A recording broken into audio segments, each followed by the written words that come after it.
Francamente, la ciencia y el trabajo me reconstruyeron personalmente después de una pérdida muy importante que tuve en mi vida. Terminando la maestría, uno de los profesores dijo, tú no tienes madera de investigadora, ponte tus tacones y tu faldita y vete a hacer algo de gerencia en la industria farmacéutica. Digo, 2 maestrías, 2 doctorados, habla de alguien que realmente se enamoró de seguir estudiando. Fácil.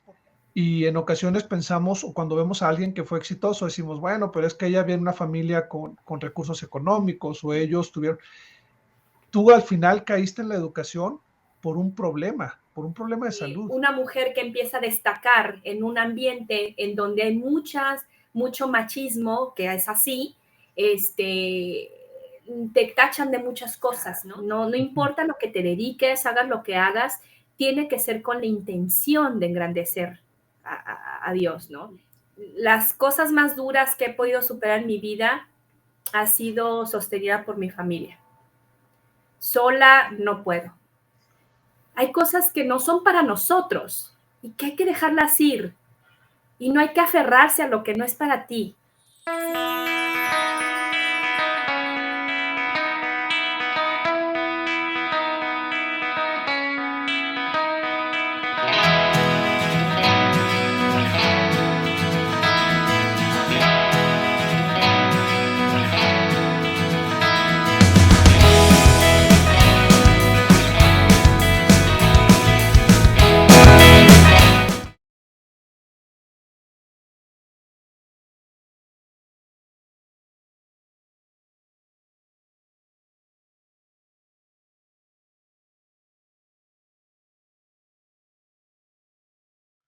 Hola amigos, bienvenidos a todos ustedes a una emisión más de su programa Visión Cumplida, historias ordinarias de éxitos extraordinarios.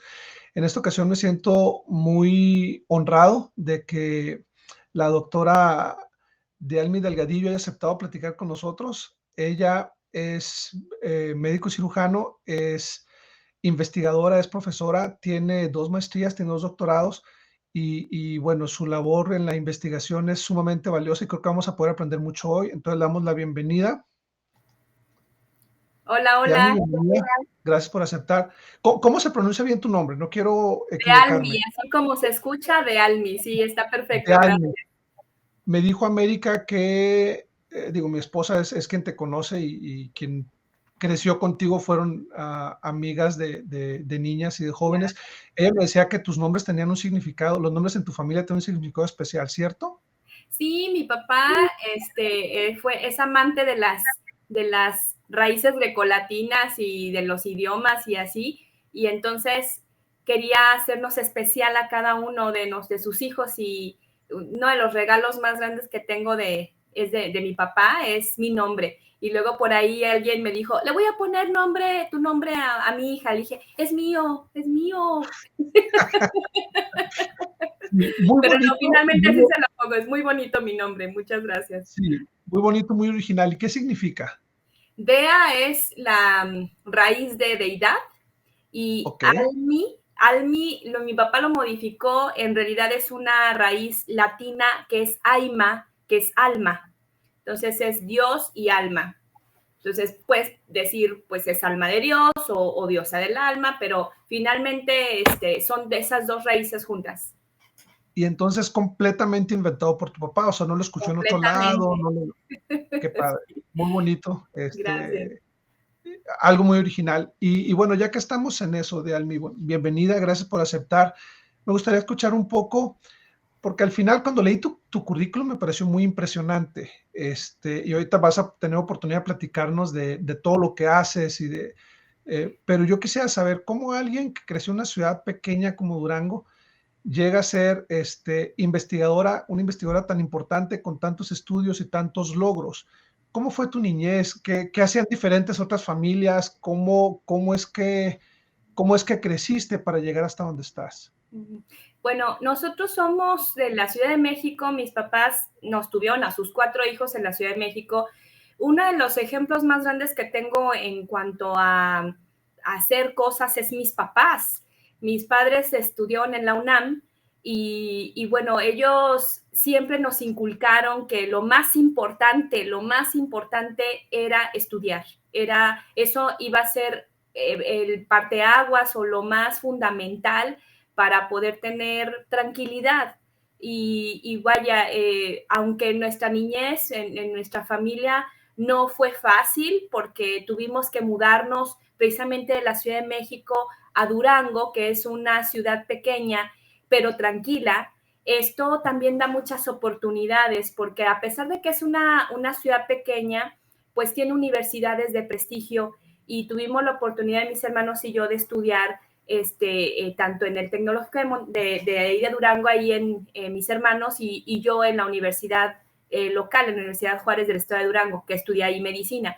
Pero definitivamente creo que la influencia de mis padres y esa parte de decirnos, esto es importante, no importa que no tengamos tantas cosas, pero ustedes tienen que estudiar y tienen que buscar ser excelentes, además de que, bueno, la influencia del evangelio en nuestra vida siempre estuvo.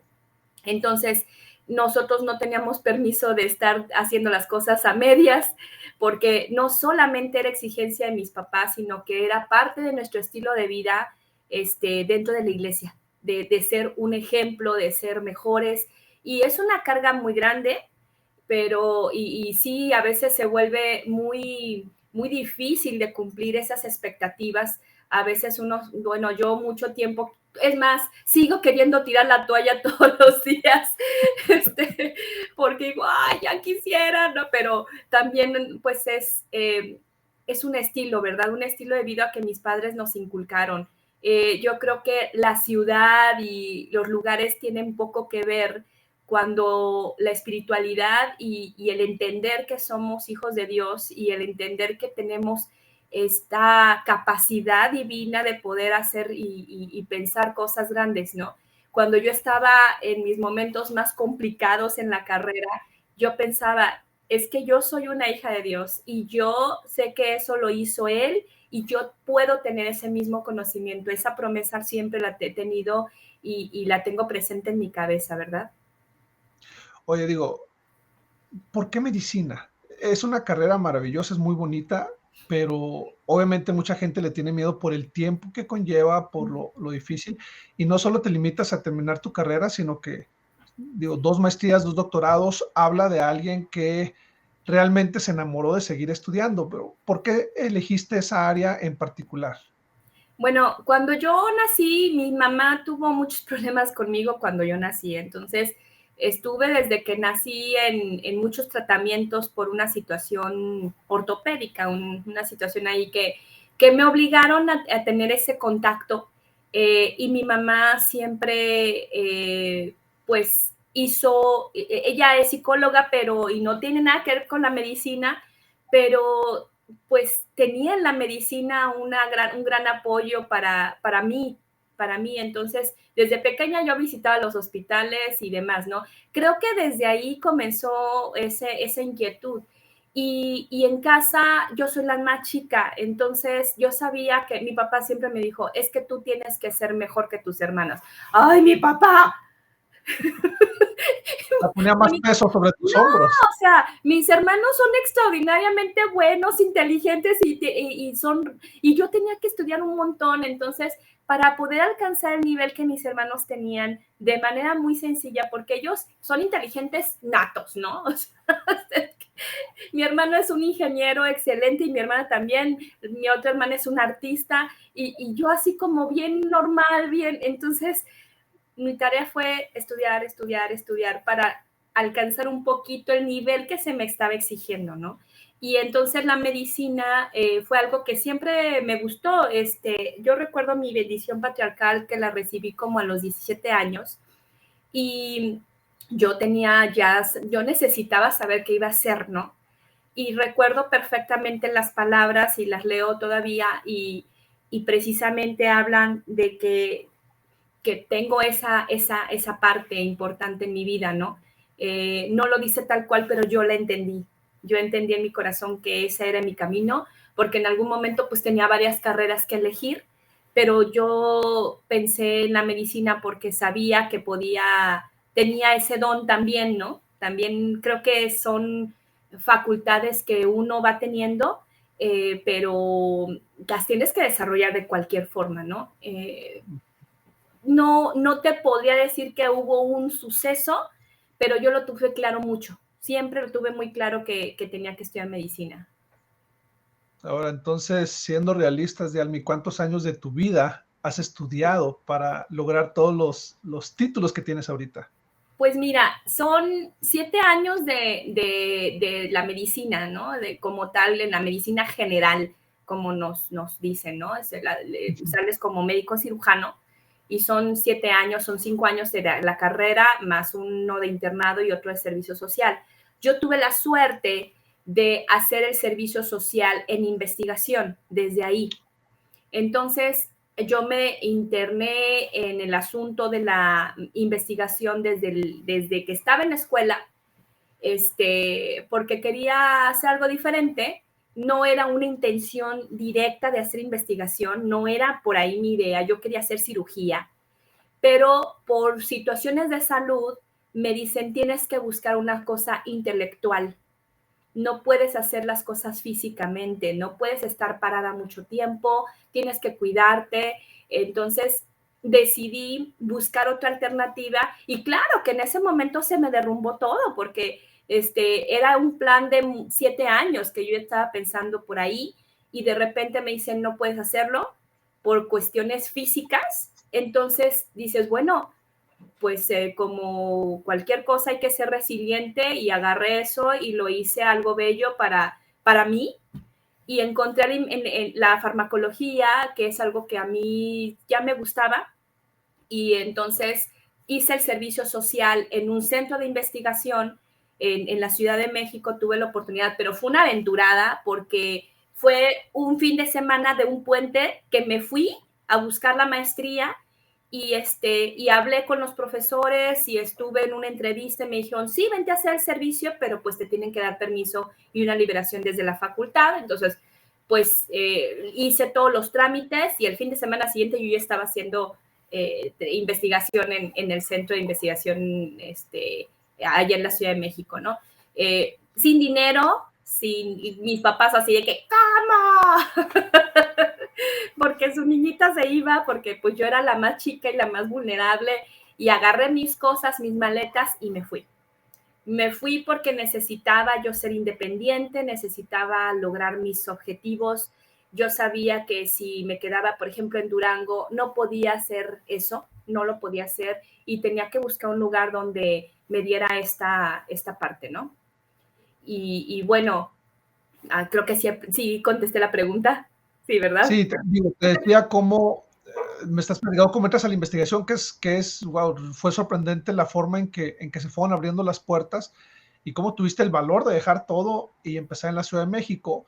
Estamos hablando de cuántos años te ha llevado de estudio Sí, entonces terminar todo, porque son al final estos es 5 mucho. años, sí, son 5 años, 2 años de este servicio social y luego la maestría me aventé 3, en realidad son 2, pero yo hice 3, otra vez por cuestiones de salud, 3 años me aventé, luego saliendo hago el doctorado, trabajo un tiempo en la industria farmacéutica allá en la Ciudad de México, fue una experiencia muy buena porque me hizo hacer cosas que con industrias como Pfizer, como la COFEPRIS misma, que son elementos gubernamentales y también privados, que me enseñaron muchísimo en cuanto a procesos, porque pues los procesos, por ejemplo, que lleva Pfizer, pues son americanos y yo los integro luego me los llevo, o ese aprendizaje como tal, ese aprendizaje, esos procesos tan rígidos que son de las virtudes más grandes que tienen las empresas americanas, es llevármelo a la parte de COFEPRIS, que era un tercer autorizado para hacer estudios que le llamamos de bioequivalencia. Entonces, después de eso, pasan 2 años, 3 años,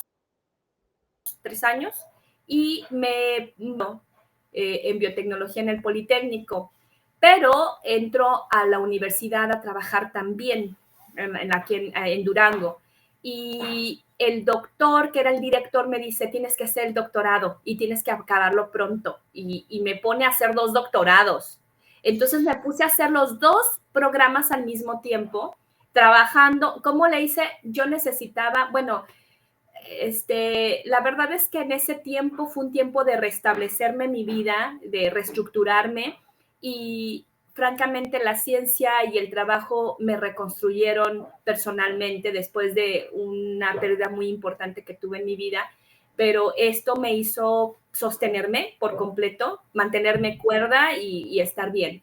Y entonces hice esos 2 programas. Posteriormente ya entro a la universidad a quienes me ofrecen trabajo, bueno, no que me ofrecen, más bien concurso para una plaza de profesor investigador aquí en el estado de Coahuila, que está pegado a Durango, y para mí fue fenomenal porque estaba muy cerca de mis papás, ¿no? Y entonces me vengo aquí a Torreón, paso todas las pruebas y me contratan. Y en la pandemia es que yo hago la otra maestría, porque estábamos aquí encerrados y yo así como que, hay que hacer más. Y no porque tuviese mucho tiempo, sino porque a veces necesitamos certificar nuestros saberes. Creo que todas las personas tienen una expertise en lo que hagan porque lo llevan haciendo mucho tiempo, pero por desgracia no siempre tenemos la oportunidad de certificar ese conocimiento.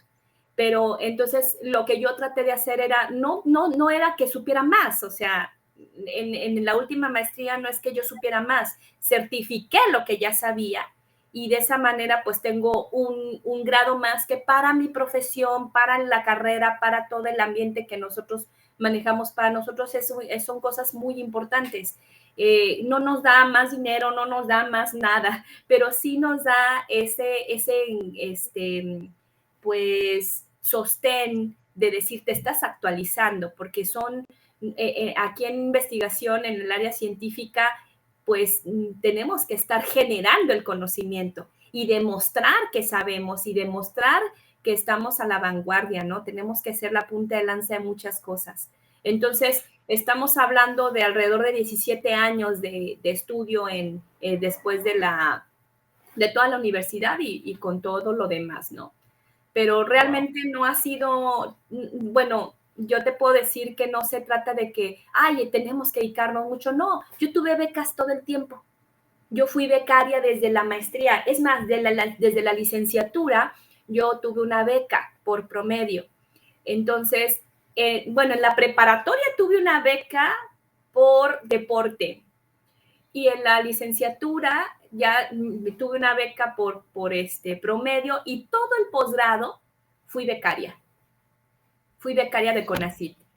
Entonces, o sea, tuve una beca de manutención y sí trabajaba en algunas cosas, pero me permite, o sea, esto existe en México y en muchos lugares y es accesible, es cuestión de ser muy, muy tenaz y alcanzar los objetivos, porque es un compromiso con el país que nosotros adquirimos cuando nos dan una beca, ¿no? Entonces, el ser becario con CONACYT desde la maestría y el doctorado, pues ya la segunda maestría sí la pagué yo, pero pues ya tenía un recurso, ya tenía afortunadamente un recurso, un trabajo y otros elementos que nos ayudan. Y qué mejor manera de invertir los bienes que podemos tener que en educación, ¿no? Claro, fíjate que quiero recalcar, si me permites, me queda una gran enseñanza con todo esto que me estás diciendo. Primero, obviamente no fue algo fácil y en ocasiones pensamos, o cuando vemos a alguien que fue exitoso, decimos, bueno, pero es que ella viene de una familia con recursos económicos o ellos tuvieron... Tú al final caíste en la educación por un problema de salud, que no te permitió seguir con la idea original que tenías, y tú lo dijiste bien. Tuve que ser resiliente y buscar aprovechar el conocimiento que ya tenía por otro lado, y supiste encontrar los recursos. O sea, al final tuviste un problema personal que también fue un parteaguas en tu vida, si lo entiendo así, y pudiste salir adelante. Entonces, yo no he conocido a nadie que haya tenido éxito, que haya tenido el camino pavimentado y haya ido a toda velocidad y sea fácil. O sea, me queda claro que supiste cambiar cuando se tenía que cambiar, supiste sobrellevar los obstáculos que se fueron presentando en el camino y por eso es que estás donde estás. Solo por curiosidad, ¿en qué son tus maestrías y tus doctorados? Ok, la medicina como tal nos da una formación. La maestría, la primera maestría que hice, la hice en ciencias con especialización en farmacología. Y entonces de ahí ya me enfoqué al área de farmacología. En el doctorado, mi doctorado se llama Doctorado en Ciencias en Biotecnología, pero mi trabajo está enfocado a la farmacogenómica. La farmacogenómica es una parte de la farmacología que aplica los elementos de la genética, de la genómica, de las expresiones del cuerpo, la expresión celular, con los fármacos y la respuesta que se tiene con esto, ¿no? Es decir, cómo puedo yo tomar un medicamento y que tenga un efecto y que otra persona no lo tenga. Entonces, eso trabaja la farmacogenómica. Y en el caso de la maestría, de la segunda maestría, es en citogenética y biología molecular, que son básicamente son las técnicas que utilizamos en farmacología para hacer investigación. Y el doctorado fue en ciencias médicas, porque te digo, ese doctorado fue casi que obligado, pero la verdad que fue muy interesante porque me abrió muchas relaciones con investigadores que hoy en día sigue teniendo una fuerza muy grande, ¿no? Lo que pasa es que cuando uno se esfuerza, se nota, y a veces a mí me tacharon, me ven y dicen, pues, ¿qué vas a saber? Pues, niña bonita, nomás tu carita, y eso es muy difícil de cargar, porque a veces te juzgan nada más por cómo te ves, cuando tenemos más capacidades que demostrar, y a mí me costó mucho demostrar que no es nada más que me vea muy bonita y ya. Incluso cuando hice la maestría, terminando la maestría, uno de los profesores dijo, tú no tienes madera de investigadora, ponte tus tacones y tu faldita y vete a hacer algo de gerencia en la industria farmacéutica. Y me quedó muy grabado, pero no fue un reto para mí, realmente fue decir, híjole, qué mal que no me alcancen a ver y necesito que vean a la persona, que vean mi mente, que vean que soy capaz. Es muy triste que prejuzguemos por lo que sea podemos juzgarnos, ¿no? Entonces, por fortuna, esta parte la pude flanquear, pero no ha sido nada sencillo. Como mujer, tampoco, porque una mujer que empieza a destacar en un ambiente en donde hay mucho machismo, que es así, te tachan de muchas cosas, ¿no? Y hasta el final se puede dar cuenta las personas que es por tus capacidades. Es estar luchando todo el tiempo y estar demostrando todo el tiempo que eres capaz. Llevo aquí en Torreón 8 años y cuando llego, igual, ¿no?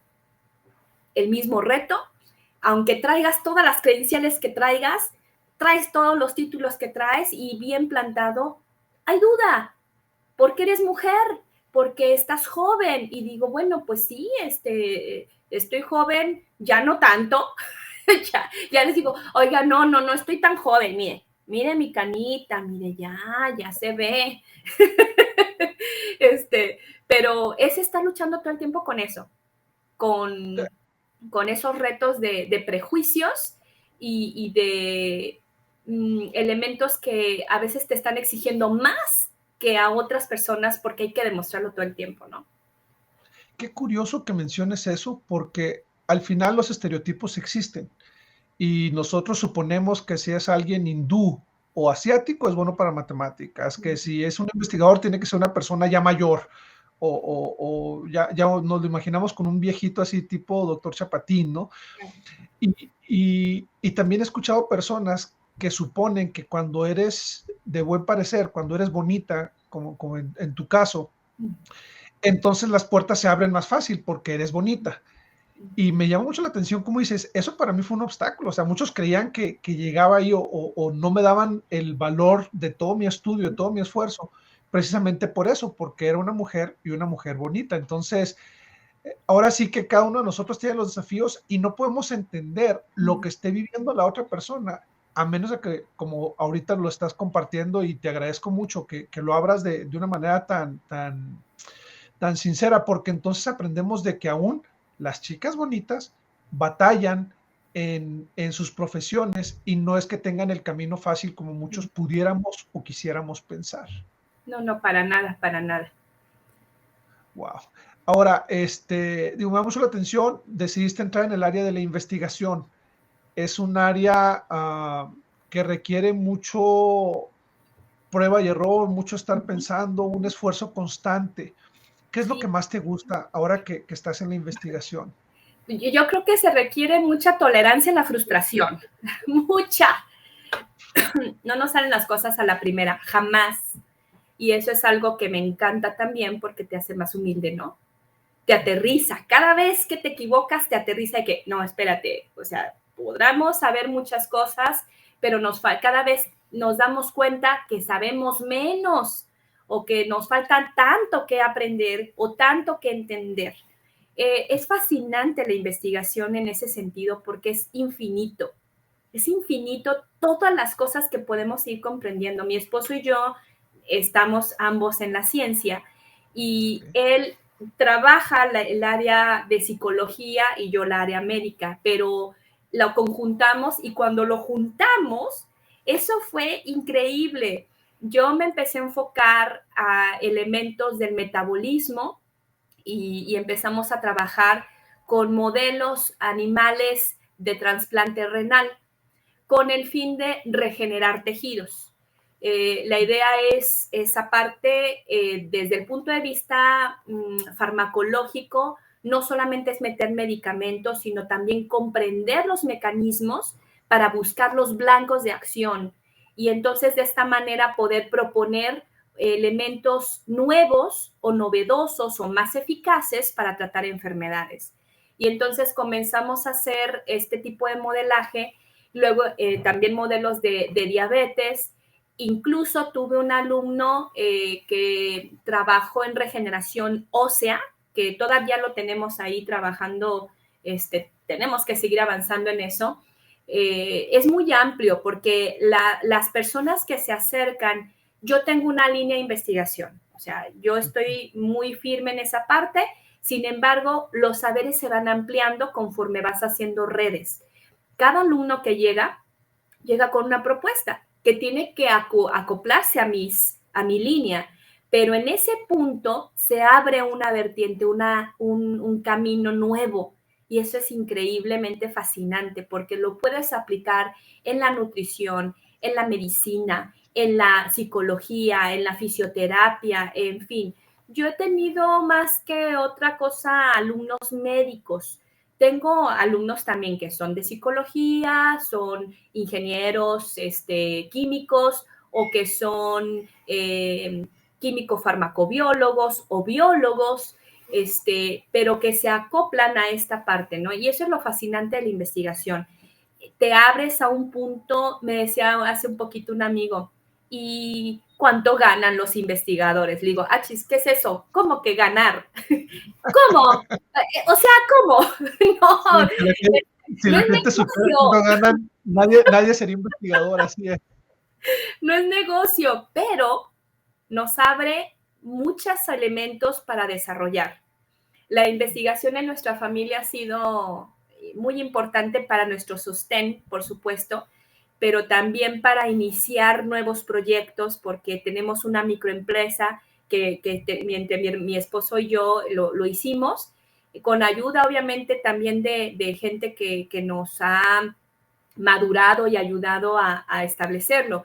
Pero pues ahí vamos. Entonces, no es que solamente podamos hacer investigación y seamos los que estamos en el laboratorio y ya, o sea, no, esto abarca el hospital, esto abarca la clínica, esto abarca también un servicio que estamos brindando y también un producto que podemos hacer.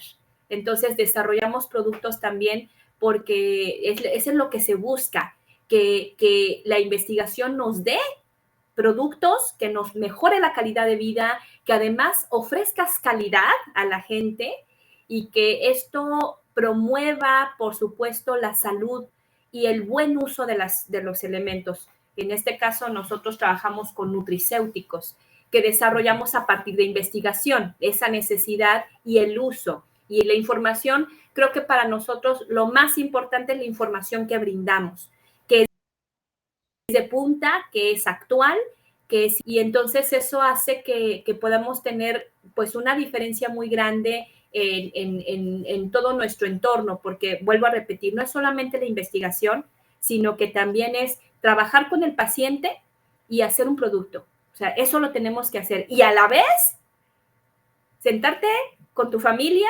hablar, cenar, comer a tus horas, ir con la familia al deporte, hacer actividades recreativas, pues es complicado, pero Sí. pues tenemos que hacer. Sí. Me imagino que la administración del tiempo debe ser primordial en tu vida y en tu familia. Ahora, me surge una pregunta ahorita que te estaba escuchando.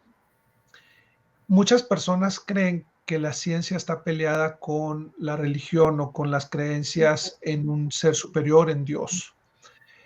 ¿Cuál sería tu postura? Tú que has estado toda una vida en trabajo en ciencia y en investigación, ¿cuál sería tu postura? ¿Crees que el estar en una investigación, en el área de investigación como estás tú, te aleja de Dios o te acerca a Dios? Al contrario, nos acerca, ¿no? Nos acerca, definitivamente nos acerca. Obviamente, la grandeza de Dios es infinita. Y entonces cuando te das cuenta que no sabemos nada, que tenemos tan poca información, es cuando realmente te aterriza y nos podemos acercar más y ser humildes, vuelvo a repetir, y pedir esa revelación.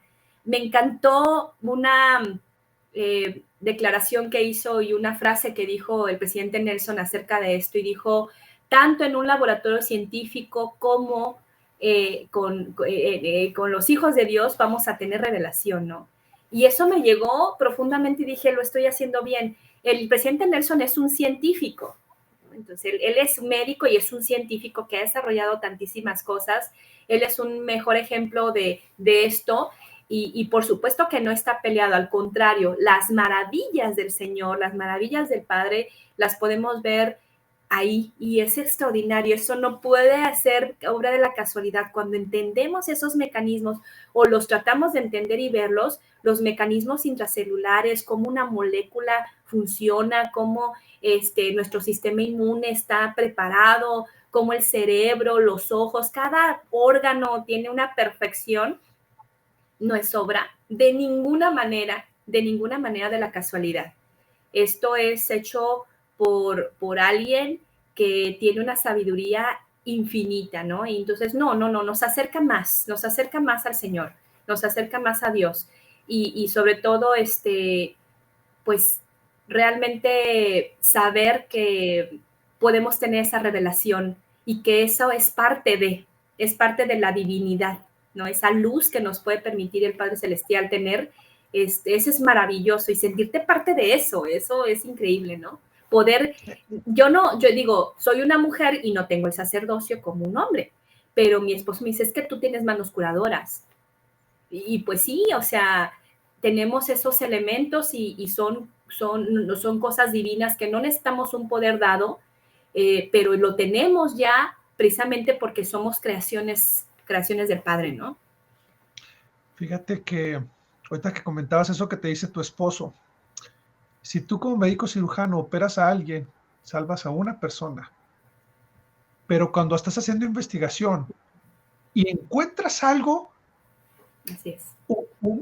que funciona, un medicamento o descubres algo, entonces salvas no a una persona, salvas a miles de personas.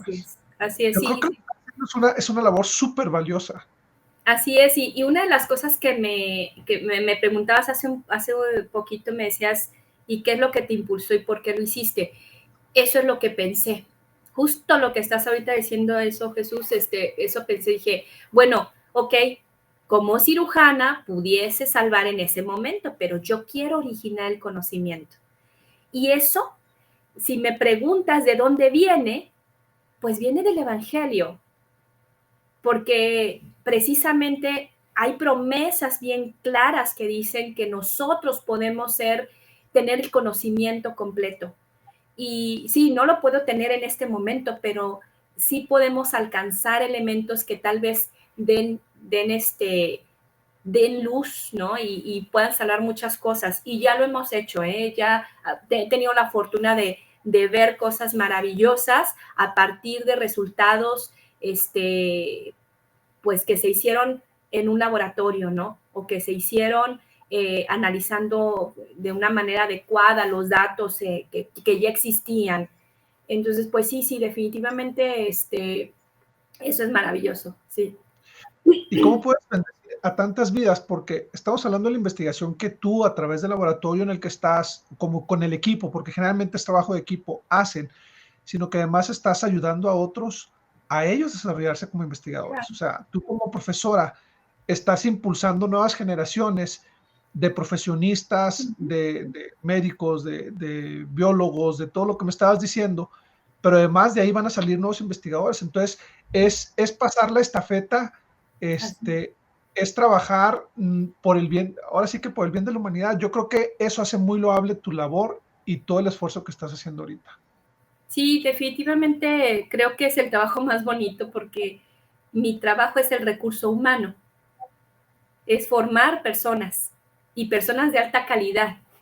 Entonces eso, la verdad que sí, es muy bonito y siempre lo digo, cuando hay un graduado de una maestría o de doctorado, les digo, es que este es el trabajo más bonito que puede tener una persona porque se trata de formar, hacer que esa persona crezca, que desarrolle sus habilidades y que logre pues cosas que no puede tener todo el mundo.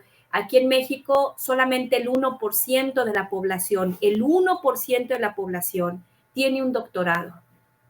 Entonces nos hace falta gente, mucha gente que se atreva, que busque este camino, que es muy bonito. Nos va a dar para vivir bien, porque me pueden preguntar otra vez, ¿y vives bien? Sí, vivo muy bien, porque yo no tengo un horario de hospital. Yo duermo en mi casa todos los días, como, desayuno y ceno en mi casa, por fortuna. Tengo tiempos definidos.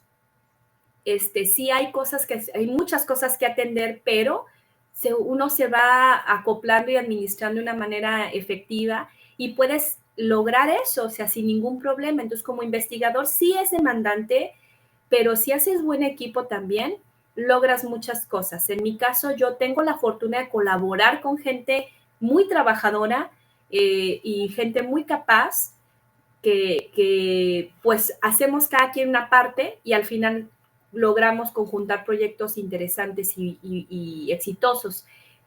No siempre son exitosos, hay veces que nos topamos con pared y hay veces que no sale nada, trabajo de 3 años y no salió nada. Y pues ni modo, no era por Lo ahí, que hay decías, que buscarle por otro lado. claro, lo que decías de aprender tienes que ser muy tolerante a la frustración de no fue por ahí y va.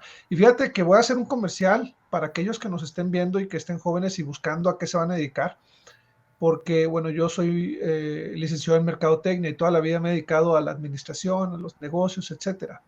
Y principalmente en México llega un momento en el que con la edad se te cierran las puertas.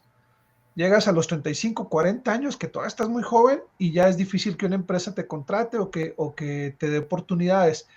Yo creo, por favor corrígeme si me equivoco, que una investigadora, al contrario, conforme va pasando el tiempo y con toda la experiencia que tienes, difícilmente te van a cerrar las puertas y decir, ya no te necesitamos. Al contrario, porque todo lo que estás investigando, todo tu esfuerzo y toda la experiencia que estás adquiriendo te hace más valiosa, entonces tú vas a poder seguir trabajando hasta que quieras dejar de hacerlo, ¿no? Sí, así es, sí, eso es una cosa muy importante. Hace 2 años, bueno, mi mentor, el doctor José Luis Reyes, que conocí en el Sinvestab cuando hice mi maestría, él, ya cuando yo lo conozco, ya era una persona mayor, pero era una persona, híjole, de lo más bonito que te puedas encontrar, de las mejores personas que he conocido en toda mi vida, con una influencia espectacular, porque era un ejemplo de trabajo, de pasión, de amabilidad, de entrega y de mucha fuerza. y que efectivamente él tenía, cuando yo lo conozco, yo creo que tenía unos 80 años, más o menos. Casi unos 80 años fácil, o sea, 75 por ahí. Y un señor completito, entero, mentalmente, mejor que nunca. Y, y bueno, enseñándonos un montón, ¿no? Y efectivamente, tiempo después, yo seguí teniendo contacto con él, obviamente, toda la carrera, y en la pandemia él fallece, cosa que para mí fue muy dolorosa, pero hasta el último día de su vida lo dedicó a la ciencia. O sea, estamos hablando que él murió muy feliz, dejando un legado enorme, y dices, bueno, así quiero ser, ¿no? Así quiero ser, y efectivamente, la ciencia te da esa oportunidad de que nunca te aburras, de que nunca seas algo que van a utilizar un tiempo nada más, sino que tú puedes ir generando muchas otras cosas. No te va a hacer rico. No, en México no es bien pagado la investigación. En Estados Unidos ganan, como en todo, 10 veces más, 20 veces más un investigador, y no se está preocupando por nada en cuanto a los insumos. Nosotros aquí en México trabajamos con las uñas. A veces yo tengo que estar comprando insumos y agarro de aquí, de allá y de mi bolsa y de todo porque no hay dinero. Entonces tenemos que buscar recursos de donde se pueda, con los amigos, haciendo lo que no te imaginas. Entonces, esa es una tristeza porque no hay apoyo a la investigación para realizarla, pero siempre se puede hacer. Yo he encontrado que, por ejemplo, a nivel hospitalario, a nivel de la medicina, no se aprovechan los datos que se generan en un hospital. Y entonces parte de lo que nosotros hacemos es eso, agarrar esos datos y empezar a ver qué está pasando, cómo podemos agregar una cosa pequeñita que me dé un plus y que me dé una idea de dónde podemos ir incidiendo, ¿no? Pero definitivamente tiene uno que ser muy creativo, muy creativo para poder sacar adelante esto. Pero sí, te da para vivir bien, tranquilo, pero no eres rico para nada, ¿eh? Pero hay riquezas en otro sentido. A mí me preguntan, ¿y por qué no te quedaste en la industria farmacéutica? Sí, sí, efectivamente me pagaban muy bien y pagan muy bien, pero la generación del conocimiento es una sensación, es un sentimiento, es una experiencia que no te puedo describir porque es apasionante. Dices, ¿trabajas todo el día? Pues sí, pero encuentras ahí una sensación tan plácida, que te quieres quedar todo el tiempo que sea posible, pero no se puede porque hay que hacer otras cosas, ¿no? Pero sí es muy Y hay apasionante ciertas, la satisfacción. así es lo que te voy a decir, hay ciertas satisfacciones que el dinero no te da. No, para O sea, nada. lo que tuvieras, no puedes tener ese gozo de encontrar, híjole, lo encontré, lo hice. Y qué bonito que te expreses así del maestro que fue tu tutor, del doctor, perdona, me olvidé el nombre, Doctor Reyes, José Luis Reyes. Ajá. del doctor Reyes, porque al final te das cuenta de que no solo influyó en ti de manera profesional, sino que aún de manera personal. Y eso es algo bonito para Claro. aquellos como tú que están impulsando las nuevas generaciones, que les asesoran, que son profesores, y eso es algo que yo creo que es una labor muy loable también, muy, muy válida. Me surge una pregunta ahorita que te estaba escuchando. ¿Hay algún momento en tu vida en el que cuando estás en lo pesado que es buscando las soluciones, las salidas, los por aquí no, ¿ha habido algún momento en el que sientas que fue inspiración? En el que te llega un pensamiento y un chispazo y diga, por acá, y que Sí, por después supuesto. reconozcas y digas, híjoles, esto fue, definitivamente fue inspirado. Claro, claro que sí. Hay Wow. veces que estoy dormida y despierto, es esto. Y entonces comprendo cosas que, híjole, y ya lo llego con el paciente. Señor, lo que está pasando es esto, esto, esto y esto. Y luego, a ver, vengan acá en el laboratorio, vamos a hacer esta estrategia así, así, así, porque creo que por ahí va. Una de las cosas que me dicen mis alumnos, doctora, es que quieres hacer muchas cosas con lo que vamos a hacer, pero no te entiendo. No me tienes que entender, les digo, tú no me tienes que entender ahorita, lo vas a entender después, no te preocupes, pero lo vas a entender después. Y sí, yo creo que eso es inspiración, pero no solamente es la inspiración así como un flachazo y ya, creo que llega a través de las costumbres, a través de las formas que tu cerebro ya está haciendo los tipos de pensamiento. ¿Me explico? O sea, yo creo que la inspiración no va a llegar a un lugar hueco. Tiene que llegar a un lugar en donde esté simbrado, en donde esté bien preparado para que la idea sea puesta y que se actúe, ¿verdad? Se tiene No, que preparar muchos elementos. No va a llegar así nada más como, esto, te he tenido esas ideas, sí me han surgido esas ideas, pero no ha sido así como que tan abrupto, ¿no? Como que tienen ya una maquinación. Mi esposo es una persona, y voy a hablar un poquito de él, por favor. que justamente yo sí lo veo a él como alguien sumamente inspirado. Él es un filósofo completo, entonces él es un pensador que de verdad él sí tiene esa inspiración que tú me dices, pero porque él ha preparado muchísimo y él de repente estábamos dormidos y luego en la mañana, oye, es que el análisis debe ser así, así, así, así, así. Y yo, déjame dormir. Pero es que creo que podemos estudiar tal molécula y luego estudiar. Y yo, pero déjame dormir ahorita, no. Él sí tiene esos chispazos. Yo pocas veces, pero soy más de que la idea se me va formando, se me va formando. Y me gusta eso que dices, porque al final no podemos ir por la vida esperando que nos lleguen los chispazos y que podamos recibir la inspiración solo porque sí, solo porque estamos guapos o por lo que quieras. Me gusta porque al final tenemos que trabajar para ello. O sea, van a venir a nuestra mente, a nuestro corazón las palabras necesarias, pero ¿dónde van a salir esas palabras si nunca las hemos estudiado? Y Entonces, yo estoy de acuerdo contigo. hay un elemento que dice que hace poco en la conferencia general, me parece que fue el presidente Bernard, no me acuerdo, pero habló sobre el sacrificio y definió el sacrificio como, a mí me llegó muchísimo porque nunca lo había entendido así. El sacrificio es cambiar algo por dejar algo por algo mejor. Entonces, cuando lo entendí, dije, híjole, entonces te vamos a sacrificar todo, vámonos, todo. Que aparentemente, híjole, esta cosita me gusta mucho, pero si no la tiro porque ya no sirve, tal vez no me voy a dar cuenta que necesito otro, ¿no? Y eso es sacrificar, ¿no? El quitar algo que traías muy común, pero va a llegar algo mejor. Cierto. Y, y bueno, al final, tú has sacrificado tiempo, estoy seguro que has sacrificado horas de desvelo, de estudio y todo, pero por lo que hemos escuchado hoy, creo que ha valido la pena.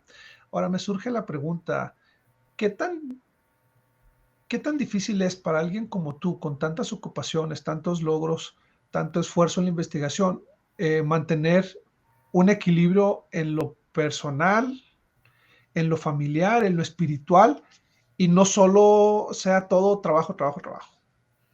Mira, a mí algo que me mantiene cuerda es la natación. Okay. Si no nado, me vuelvo loca, me vuelvo turulata, me vuelvo mal. Porque tanto trabajo llega a cansar al cuerpo muchísimo, muchísimo. Y luego sentimos que, bueno, a mí me llega la sensación, me llega muy seguido de decir, es que me están abusando, es que hago demasiado y tengo que dedicarme a mí, tengo que darme mi tiempo. Y en la natación he encontrado, yo la practiqué desde que tenía unos 19, unos 20 años, 19, 20 años. No fue mi deporte inicial, yo empecé a correr, yo era atleta, pero el atletismo como deporte me dejó mucha disciplina y cuando tuve una lesión me enfoqué después a la natación que después me dio de comer. O sea, el tiempo que yo estuve en la maestría y que me fui a la Ciudad de México sin nada, yo fui maestra de natación y, y me dio de comer. Entonces, no, hombre, para mí ha sido, la verdad, un regalo enorme el poder hacer este deporte. Lo practico no a grandes escalas, sino lo hago pues, para sentirme bien. Lo hago junto con mi hija, entonces para nosotros es un momento muy padre de compartir. No solamente me dedico a mi cuerpo, sino que lo hago junto con mi hija. A ella no le dice que no le gusta, pero sí le gusta. Sí, claro. Y si no, ni modo. Tiene que aprender a hacer deporte. Y Y estoy nos sacó. seguro de que perdón, estoy seguro de que le va a quedar grabado el tiempo que pasó contigo. Sí. O sea, eso va a ser súper valioso para ella. Pero perdóname, síguele. Sí, sí, por supuesto, eso lo tengo claro también. Y también le digo a ella, mija, si tú me acompañas a nadar, va a ser menos tiempo que tú vas a tener que cuidarme a mí cuando sea viejita. Entonces, esto es una inversión también para ti. Entonces, padrísimo porque aparte tomamos ese tiempo entre nosotras y es una conexión nada más de ella y mía. Esa la comparto solamente con ella y ella conmigo. Entonces la natación ha sido una parte muy, muy fundamental. Y el llamamiento en la iglesia, ¿no? Todo el año antepasado tengo algunos 3 años dando la clase de escuela dominical y estudiando y ¡ay! Es una delicia, ¿no? Es Sí, una claro, delicia poder dar la clase. Después me llaman autosuficiencia y es en un área que es mi expertise profesional. claro. Entonces, también pienso, el Señor nos usa también para donde lo necesita y donde también necesitamos dar, ¿no? También donde necesitamos dar. Tratamos de cumplir pues, tener el estilo de vida del Evangelio aquí en casa. Eso también es pesado, pero también se hace muy ligero cuando lo haces todo el tiempo y ya es una forma de vida. Es pesado porque a veces tenemos otros compromisos, ¿no? A veces tenemos otros compromisos.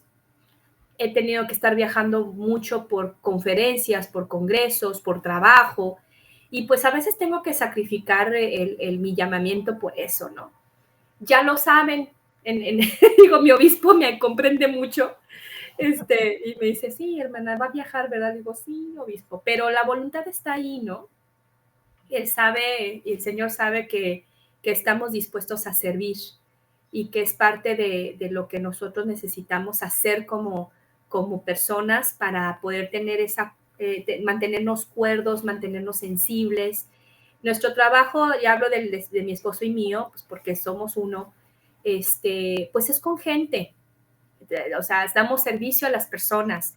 Él en su consulta y yo en la mía, pues es ver a las personas en su vulnerabilidad y verlas con mucho amor. Y el Evangelio nos ha enseñado mucho eso, ¿no? A poder amarlas y darles lo mejor de nosotros. A veces, el domingo pasado, una de las clases hablaba precisamente en la escuela dominical, hablaba de cómo puedes dar sacrificios reales, ¿no? Eh, otra vez, pensando en un discurso de la conferencia general, el decir, bueno, el hacer mi trabajo, dedícate a lo que te dediques, o sea, no importa lo que te dediques, hagas lo que hagas, tiene que ser con la intención de engrandecer a Dios, ¿no? De ver cómo le sirves, cómo también eso obviamente te va a hacer grande a ti, eso es lo que a veces no entendemos, ¿no? Que el poder dar nos hace grandes a nosotros principalmente. Primero que nada, el Padre Celestial así lo hace, ese es su plan, ¿no? Hacernos a nosotros grandes y es a través del servicio, del amor, y hacer cada cosa. Voy a vender lo que sea, voy a hacer pasteles para vender y hacerlo con todo el amor, y si tengo una persona que trabaja conmigo o para mí, trabajar y hacerlo de manera justa, pagar de manera justa, tratar las personas bien, sean subordinados o sean tus jefes, tratar a la gente bien, ¿no? Tengo algunas personas que trabajan conmigo, por ejemplo, en el consultorio y me dicen, ay, doctora, pues es que venimos contigo y es así como que bien padre venir a trabajar contigo que ni lo sentimos. Y eso es lo que yo quiero. Le digo, sí, pero tienes que cobrar. Tienes que cobrar tu trabajo, porque también eso es bien importante, que tú valores tu esfuerzo y que te sientas valorado y con un ambiente adecuado, y eso hay que propiciarlo, definitivamente hay que propiciarlo. Así es. Ideal, bueno, te agradezco muchísimo y qué bendición fue para mí haberte contactado y encontrarte justo en una semana en que tenías vacaciones, Sí. porque pudiste destinar este tiempo a compartirnos un poco de tu vida, de tus experiencias, de tus investigaciones. Um, Quisiera, por favor, antes de terminar, porque ya, ya tenemos el tiempo encima, nos dijeras, y te digo, me venía a la mente ahorita que estabas hablando la experiencia que platicó el presidente Nelson, en la que, en la que después de muchos esfuerzos falleció en sus manos en una cirugía de corazón. Un niño, una niña, una persona pequeñita, y creo que él había fallecido también el hermano, algo así, que fueron como 3 muertes, y él llegó a su casa frustrado y dijo, ya no puedo más, o sea, y que su esposa le dijo, has sacrificado mucho por esta investigación que estás haciendo, digo, llora ahorita que en este fracaso, pero síguele. Entonces quisiera pedirte 2 últimos pensamientos de tu parte. Uno, ¿cómo le haces para superar esos momentos de frustración y fracaso? Y 2, algún consejo que puedas darnos a todos los que te escuchamos y que estamos encantados de oír tus experiencias y tus desafíos y todo lo que nos has compartido, un consejo de vida que pudieras dar a nuestra audiencia para que ellos puedan continuar trabajando en sus propias metas y en sus propios sueños. ¿Cómo supero? La verdad es que es en familia. Y las cosas más duras que he podido superar en mi vida ha sido sostenida por mi familia. Sola no puedo. Esto no lo puedo hacer sola. Cuando me he sentido muy, muy cargada, sí tengo que recordarme que soy importante, porque eso es algo que hace que cuando, cuando vienen estas frustraciones, te sientes que no sirves, que no estás haciendo las cosas bien, que te esforzaste para nada, que el dolor es más grande, pero el recordar que somos valiosos, creo que eso es lo que más me saca y sostenerme de la gente, que sé que cuento como mi familia, mis padres, mis hermanos, por supuesto de mi esposo es mi pilar, pero yo he aprendido tanto de él que le digo, si tú te llegas a estar lejos de mí por alguna razón, por muerte, por lo que sea, francamente ya sucedió el amor, ya me dejaste fuerte, y puedo vivir sin ti, pero eso es porque tú me has ayudado a ser fuerte. Y en cuanto a qué consejo, pues yo creo que no existe nada y suena muy a cliché, pero es verdad, no existen elementos que no podamos alcanzar, pero hay que saber cuáles son para nosotros. Hay cosas que no son para nosotros y que hay que dejarlas ir. Y no hay que aferrarse a lo que no es para ti. Si el camino no está de una manera en que te haga sentir, no es que sea fácil, sino que no sientas felicidad, tranquilidad, gozo cuando lo estás caminando, aunque esté tortuoso, lleno de piedras, lleno de un camino espantoso, si te hace sentir bien es por ahí. Y si parece muy bonito, pero no sientes eso, que es algo que se siente, tienes que dejarte y buscar otra cosa. Y no aferrarnos. Yo creo que ahí es no aferrarte a las cosas que no son para ti y buscar tu potencial, aunque los demás lo duden. y no escuchar a los demás en ese sentido. Tienes que sentirte a ti. Hay una cosa en psicoterapia que es muy importante, que es la voz de los otros, que es esas voces que tenemos todos y que nos dicen esto no, esto no. A veces no son tuyas, no son tuyas, son sentimientos. Somos tan empáticos como seres humanos que yo siento lo que los demás y creo que es mío. Y las frustraciones las cargo y creo que son mías y no son tuyas. O sea, el descubrir lo que realmente eres tú, lo que tú quieres, creo que es la manera en que podemos llegar a hacer muchas cosas y aferrarnos y a seguir. Y no va a ser sencillo y no va a estar bonito y no siempre, pero la sensación, esa es algo a la que tenemos que poner atención, a lo que sentimos y dejar incluso personas que nos hacen daño, dejar tener relaciones que sean ofensivas o que no te dejen nada y ser valiente, decir, no me estás dejando nada, sea quien sea, ¿verdad? Sea quien sea, a veces es triste dejar amigos que eran amigos de mucho tiempo y de repente dices, es que no nos estamos aportando, no nos estamos dando y también esas cosas dejarlas. A veces renunciar te da cosas mejores. Eso es lo que Así es, ¿no? yo les diría. Ajá. Y muy valioso. Al final no podemos recibir si tenemos ocupado un lugar, ¿no? Y eso es una regla de vida. O sea, tienes que aprender a soltar para estar listo para recibir. Y en ocasiones las personas que nos hacen daño o que ya no nos aportan, como bien tú dices, nos van bloqueando oportunidades en nuestra vida, sean amigos, sean aún familiares cercanos. Sí. En ocasiones es necesario marcar un poquito de distancia y eso es sano.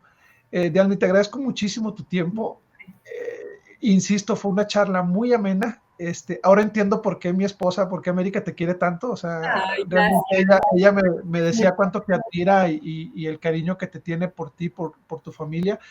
Y bueno, estoy seguro que las personas van a disfrutar mucho esta charla y seguiremos atentos de todos tus logros y de todas las cosas que vas haciendo. Qué bonito que te expreses así de tu esposo. Yo creo que por lo que he escuchado el día de hoy han hecho una bonita mancuerna y eso es muy bueno. Qué bueno que tienes esa bendición en tu vida, de tener ese apoyo y de que él lo tiene en ti también. Muchas gracias, Jesús. Para mí fue un placer de verdad también poder platicar, reflexionar también en las palabras que íbamos hablando. A veces se nos olvidan estas cosas también que son buenas. Te agradezco mucho por esto, de verdad.